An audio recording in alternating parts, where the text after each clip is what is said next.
Good evening, folks. Ken Hovind and Matt Powell here. Dinosaur Adventureland in Lenox, Alabama, October 21st, 2021. It is Whack an Atheist Wednesday. I know your atheists have been excited about this. Matt forgot to wear the red shirt, though. Oh, well, next time. Tonight, are there 9 proofs of evolution? We say there are 0, no evidence for evolution at all.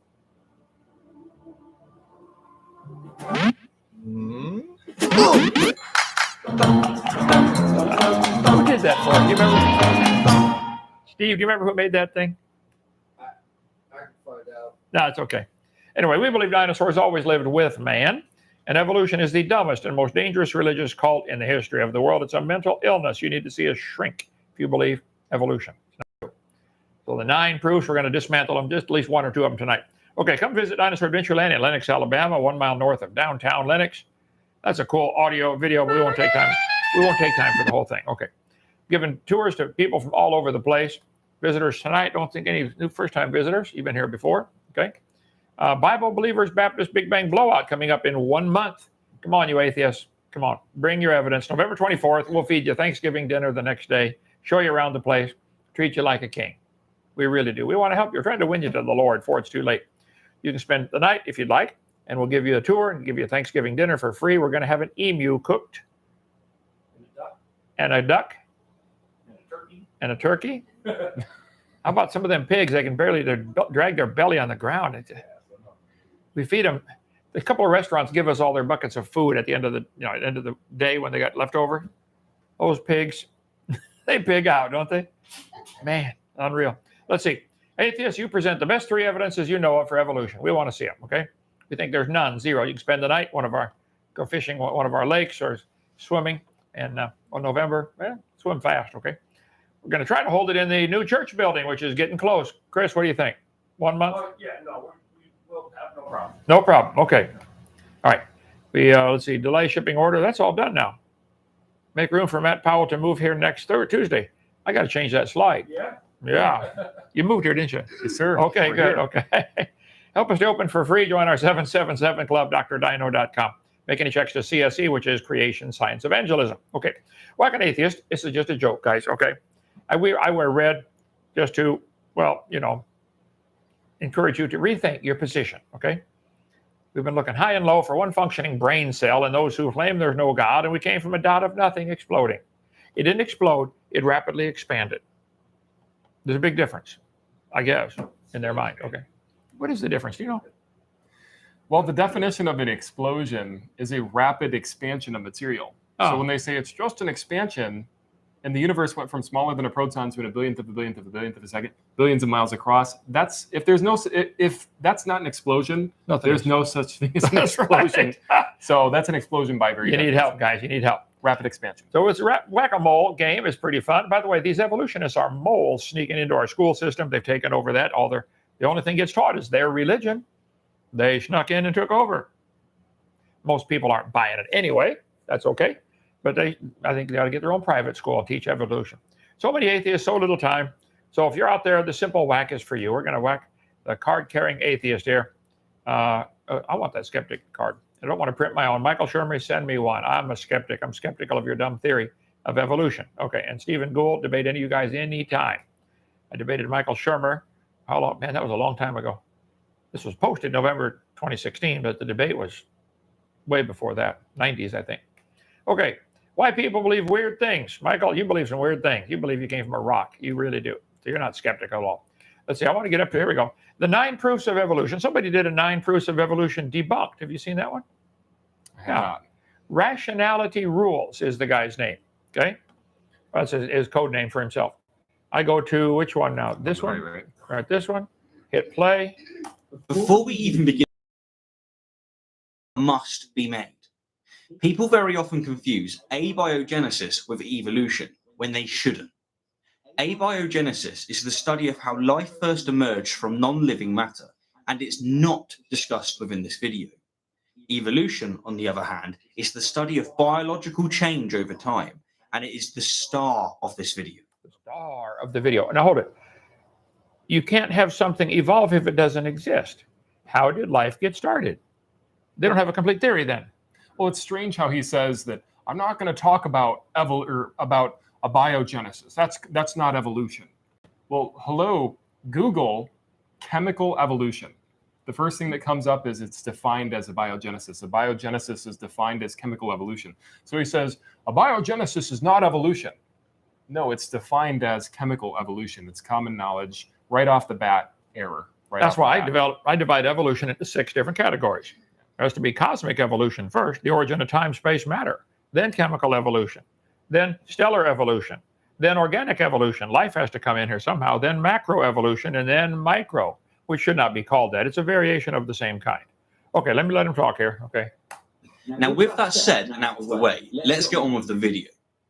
The evidence for evolution comes from every branch of science that remotely interacts with organisms. Everything we objectively know about the natural world both supports and improves the theory of evolution by natural selection, whether we like it or not. This is 9 proofs of evolution, why evolution is true. Where to begin? Well, the first 2 lines of evidence that I'm going to present both come from the comparative anatomy of whales to land mammals. We've long known that despite whales looking like fish, they're mammals, because just like mammals and unlike fish, they give birth to live young, feed their young milk via their mammary glands, breathe through 2 lungs rather than gills, have skin and hair rather than skin and scales, and they're warm-blooded. And that's proof for what? There's proof the whale's not a fish. I would agree with that. I mean, by his logic, you could literally declare that ink pens and squids are related because they squirt ink. I mean, you could declare that a cloud and a watermelon's related because both of them contain water. I mean, this is the type of logic that we're dealing with. This is the Bible actually says that there are all men have not faith, and that there are wicked and unreasonable men who have not faith. So the Bible says that the people who are unreasonable are the people who don't have faith in Christ. This is the most unreasonable thing I've ever heard in my life, that things are related just because they have similar characteristics.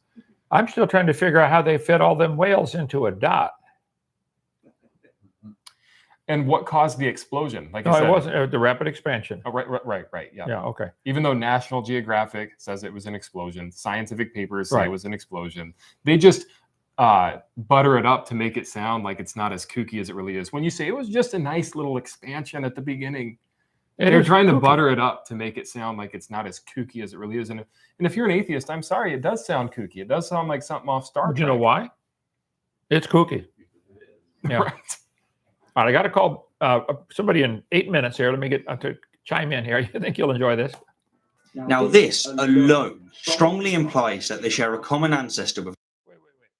They share a common ancestry because the whale has mammary glands and the shark doesn't. The fish lays eggs and the whale gives live birth. So this is proof they have a common ancestor? Could it be proof they both came from a really smart designer? I mean, they look pretty well designed. I mean, they seem to do okay.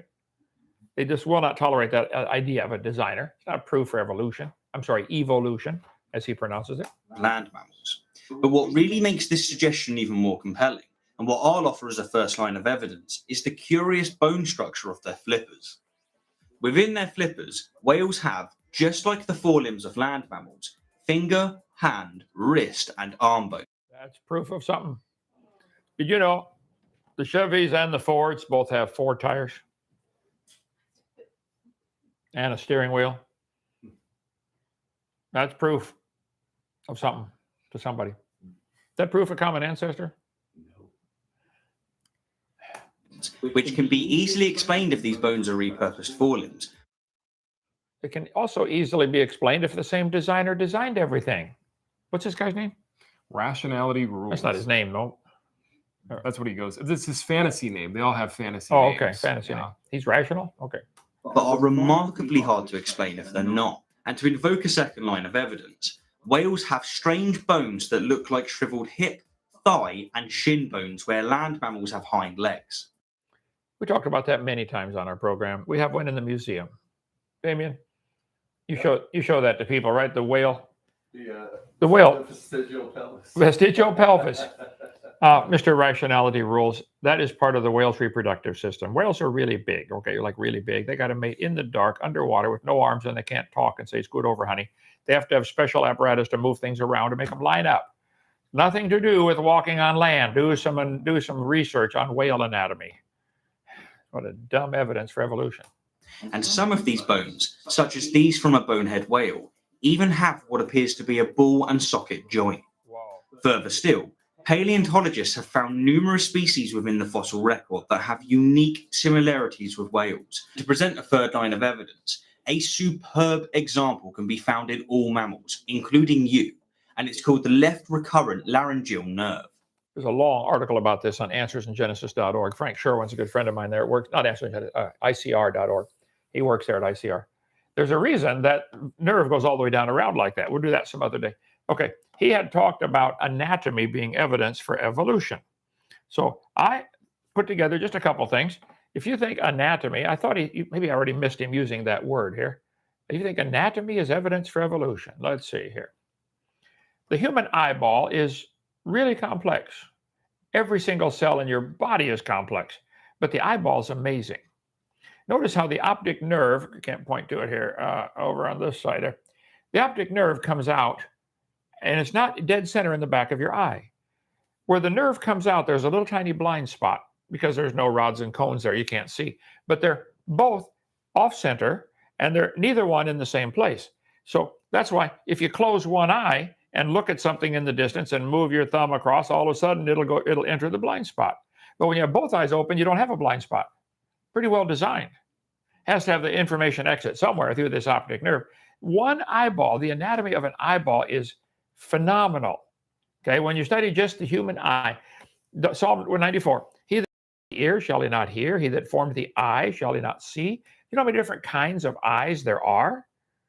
And they all serve the critter just fine. They're all designed.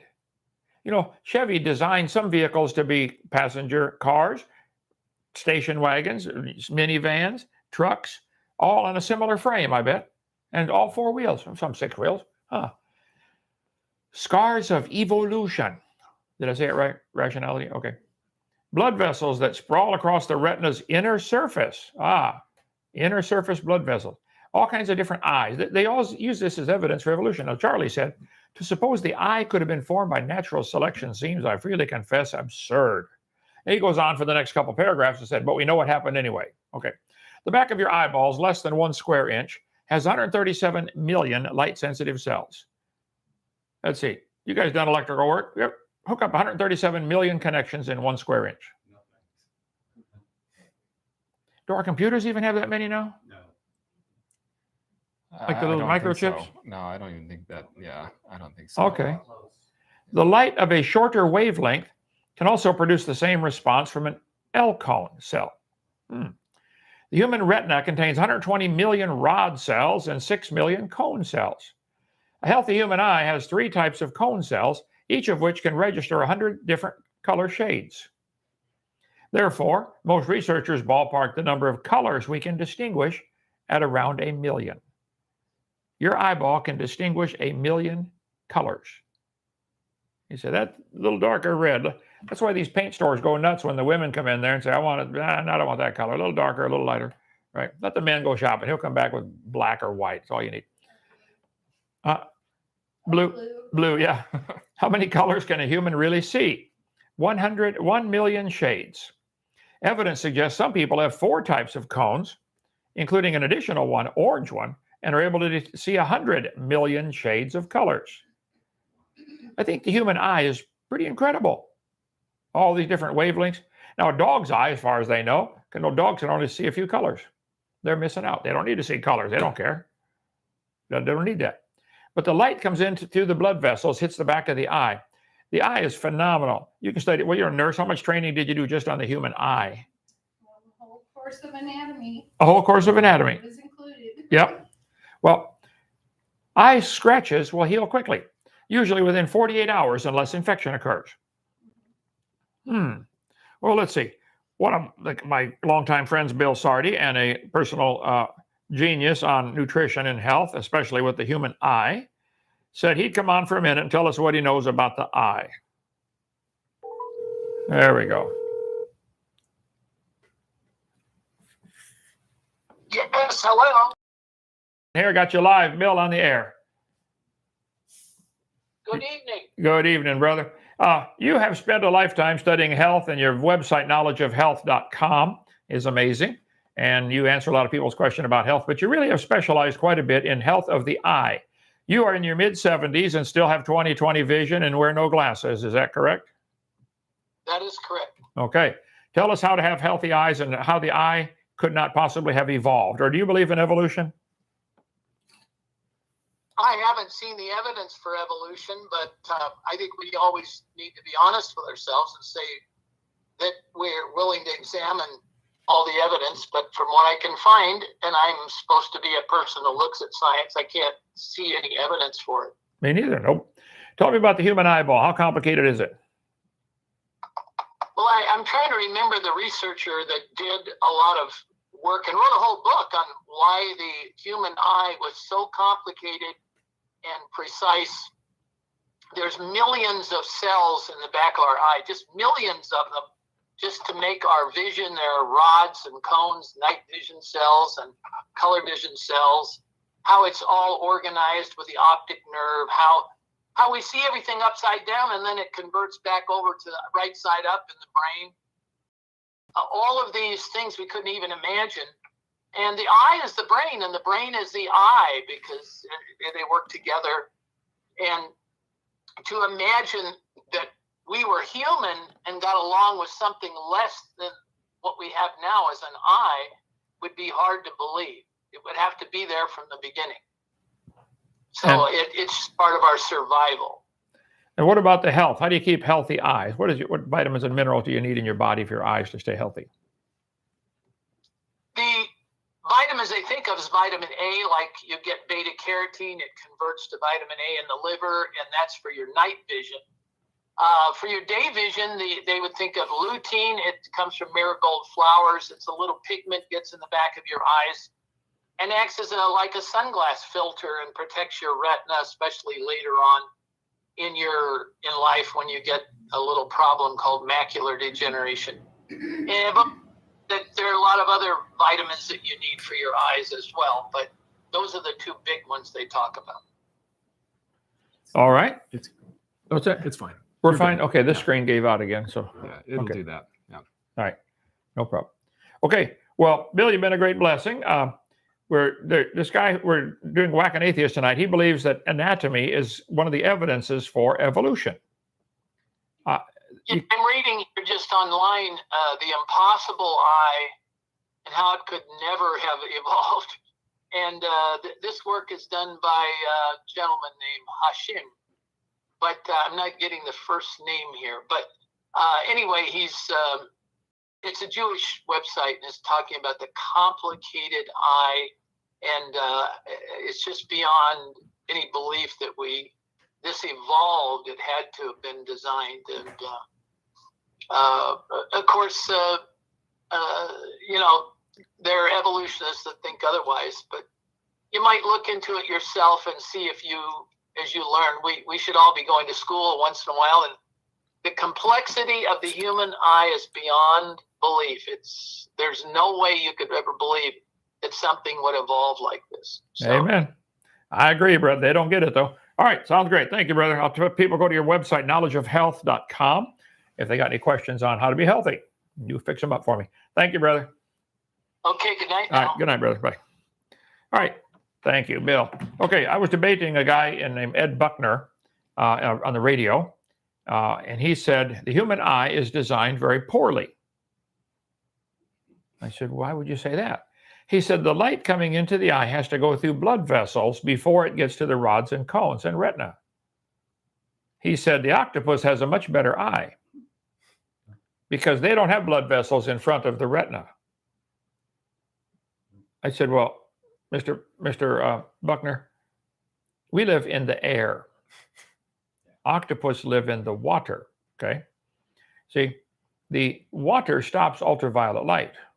So they don't need their blood vessels in front. The blood vessels in front of your retina is the body's last defense against UV light. It blocks out the UV light so that it doesn't damage your rods and cones of your eye, the retina. Now, if you want to swap eyes with an octopus, you go ahead, but you'll be blind living in the air in a couple days. I'm sorry, you're mistaken.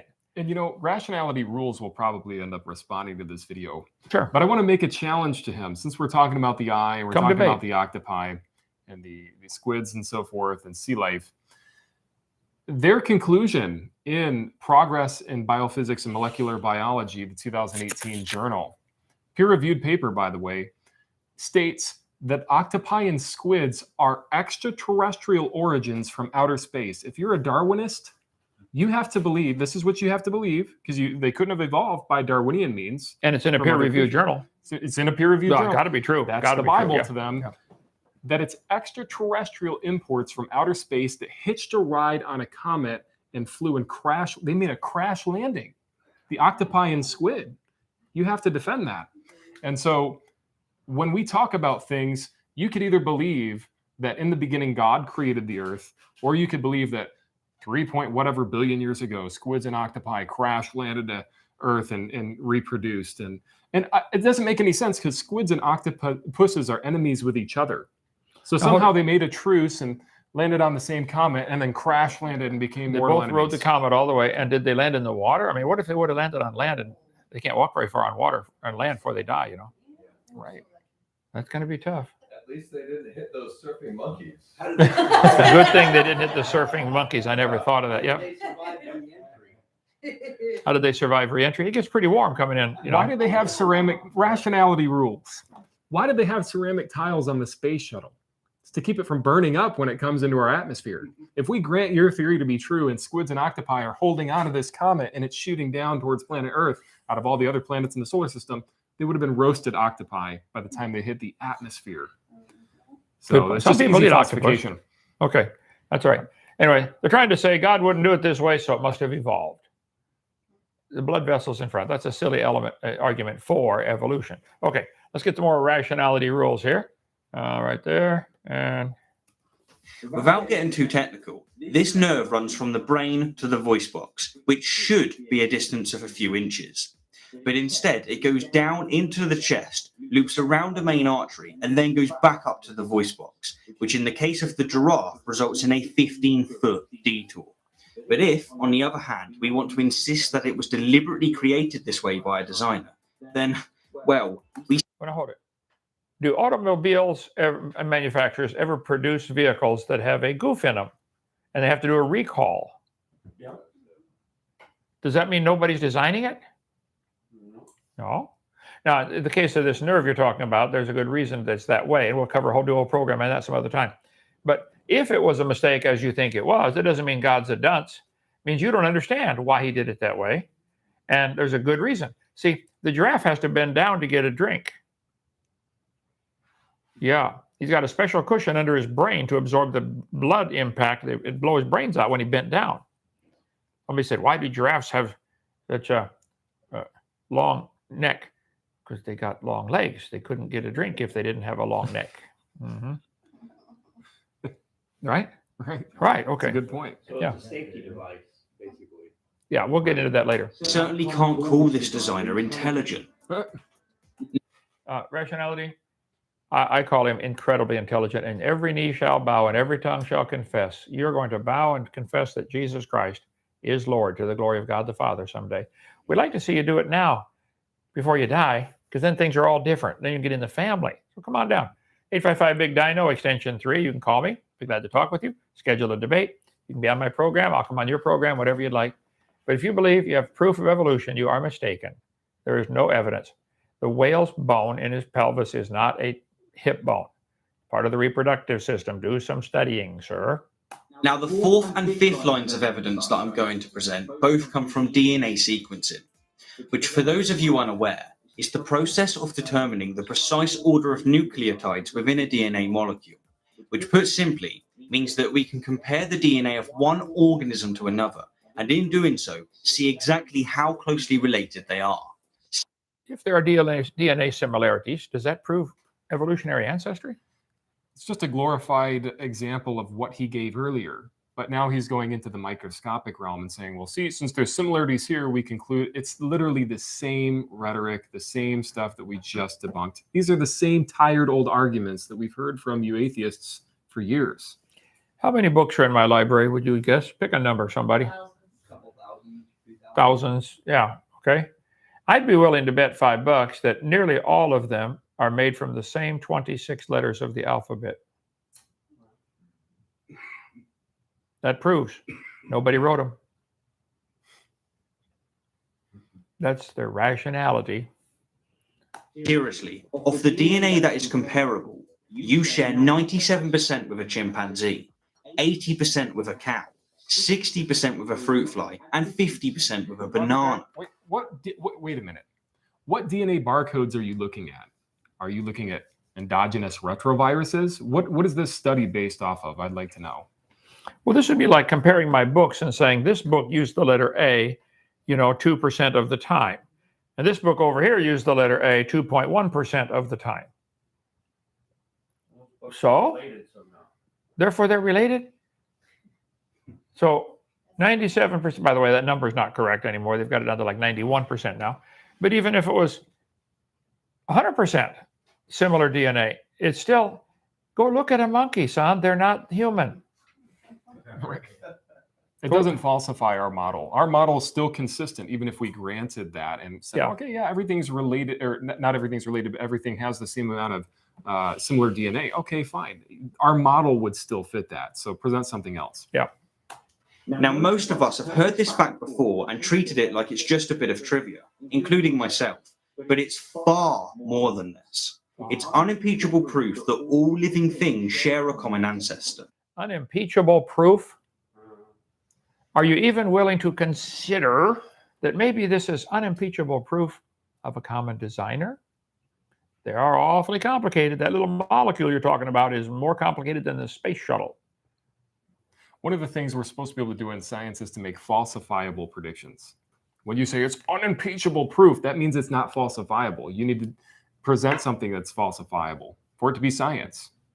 Sure, not science. It's a religion. Okay.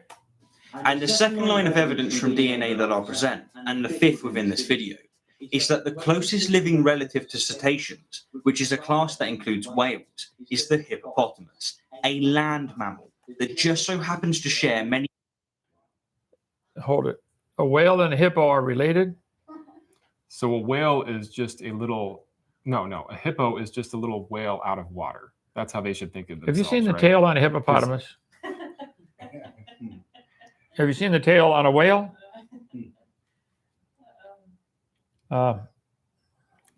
Very rare commonalities with cetaceans. For example, both mammals are nearly hairless. That's just brilliant. That's proof they're related. I think. What happened? I had a bowling ball under here that is completely hairless. So does that mean they were also related to scary? Matter of fact, hey, wait a minute. No hair? Right. I think my globe is completely hairless. God is turning into a whale. I never thought of that. Thank you so much. We got a hairless kid. The sixth line of evidence that I'll present is the artificial selection of domestic dogs. It's no secret that most breeds of dog have the specific traits that they do because humans have deliberately or artificially selected which dogs get to reproduce. I would agree. I would say all the dogs had a common ancestor. It looked like a dog. Okay. God said they bring forth after their kind. If you put put that chart up there, and next to it put an apple and a banana and a bird, and say, okay, to a 5-year-old, which ones don't belong in this group? They would leave the wolf in there, wouldn't they? Same kind. And in doing so, which traits are passed on to subsequent generations. And most of the dogs they've developed with all this work and stuff they've done are completely useless. My wife's the pug dog. Chasing a parked car and caught it. Caved the nose right in. So completely useless. For example, greyhounds have powerful legs, deep chests, flexible spines, and slim builds because humans have deliberately bred dogs with these attributes. The same is true of the tiny height of chihuahuas. They are the result of humans breeding smaller and smaller dogs. How long would the chihuahuas last out in the woods? Rationality. It might last a long time because everything else might laugh at them and die themselves. Great. On the tour today, we saw a hawk, nearly hit it. I bet the hawk would have chihuahua for lunch. It wouldn't last one day. And the same is also true of the giant height of Great Danes. How long would the Great Danes last out in the woods? They probably do pretty good. Probably a little longer, but they still got, you got to babysit them, you got to feed them. They are the result of humans breeding bigger and bigger dogs. Right. Okay, rationality. Are there any limits to this? You got a Chihuahua and a Great Dane. Do you think they'll ever get a dog as big as an elephant? You know, there are animals as big as an elephant, like an elephant. You think they'll ever get a dog as small as a pygmy hamster? There's teacup. Huh? Teacup poodles. Chihuahuas and, Well, they're not small as a pygmy hamster, are they? well, no, not as small as a hamster, but That's about pretty small close. as At some point, you reach a limit. That's what God said. They bring forth after their kind, and those two are still the same kind, called dog. It may not seem like it, but domestic dog breeds alone not only suggest evolution, they demonstrate it. Wait. Domestic dog breeds not only suggest evolution, but demonstrate it. All they demonstrate is artificial selection. The gene code of the dog has a lot of variety in it. My van has a lot of variety. I can push the pedal slowly or I can push it fast. A lot of variety in speed. I can actually turn different directions by turning that wheel. I got all kinds of variety of directions I can go. Now I'm limited. I can't go up, down, or down, but I can go right, left, forward, backward. That's proof. We evolved from a bird. Now, as we've just explained, the selective pressure in the case of domestic dog breeds is artificial. It's humans deliberately selecting which dogs get to reproduce. But this raises the immediate question of what exactly selects which organisms get to reproduce in nature. And the answer is nature. True. They have to survive to get big enough to reproduce. Chihuahuas wouldn't make it. To further explain this, and to give you a few fascinating examples, I'm going to have Thomas from Holy Kool-Aid jump in. Enjoy.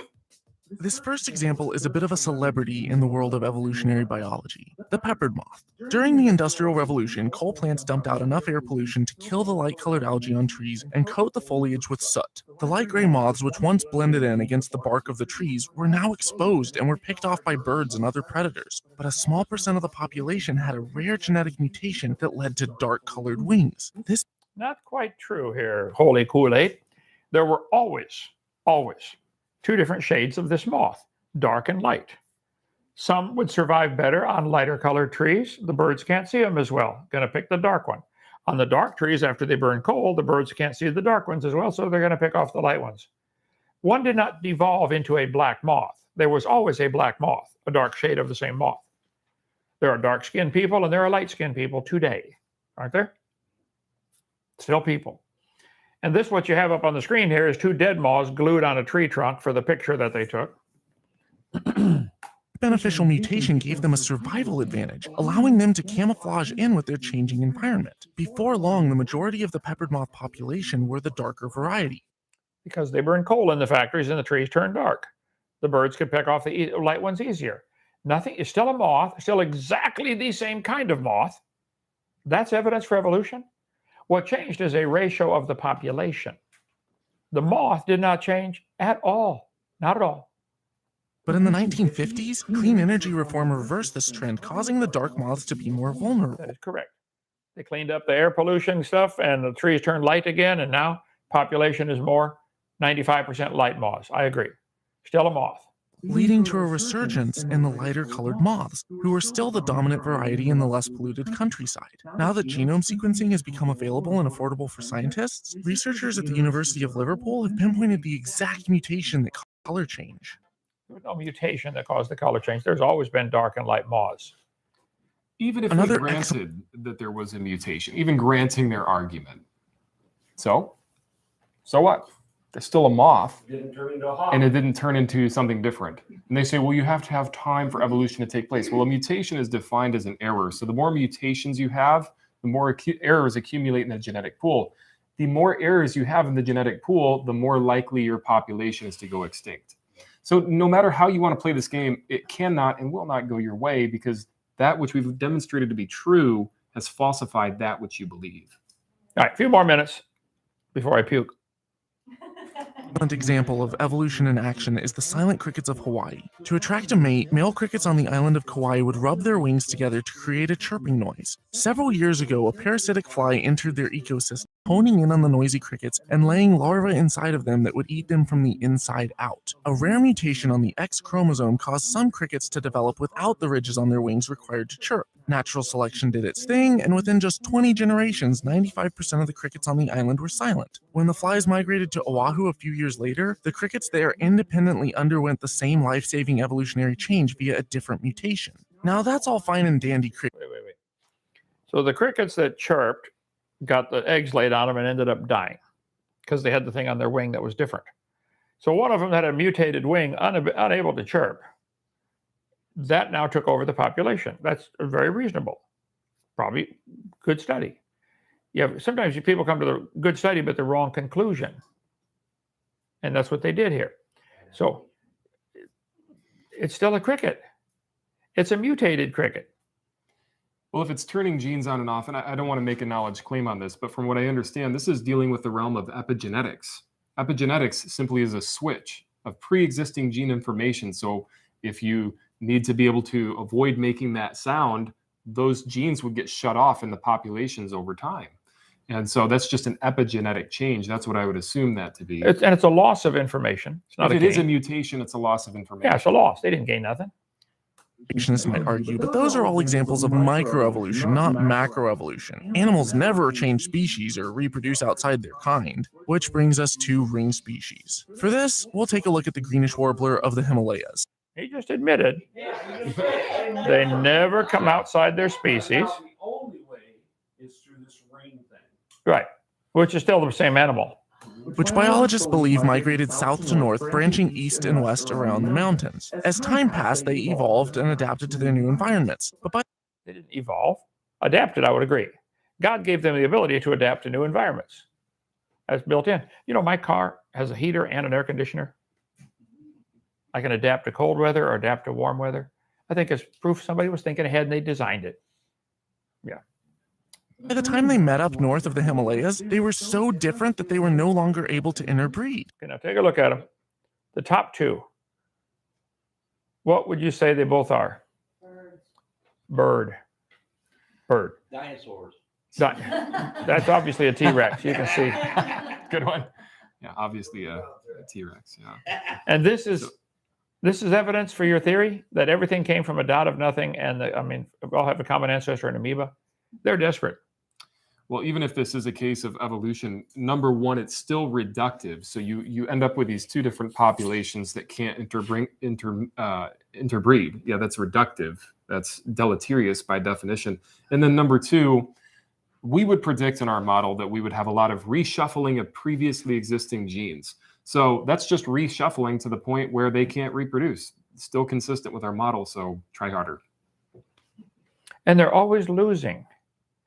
It's like the guy wanted to do the experiment with the dog. He would call the dog and it would come and put the dog back and cut off one leg and said, "Come here, Spot." And the dog came a little slower. So I got back, cut off another leg. Said, "Okay, come here, Spot." The dog came a lot slower. Cut off a third leg. Dog came real slow this time, but the dog came. Put it back, cut off the fourth leg. Said, "Come here, Spot." Spot didn't move. "Come here, Spot." Spot didn't move. So he concluded the dog went deaf.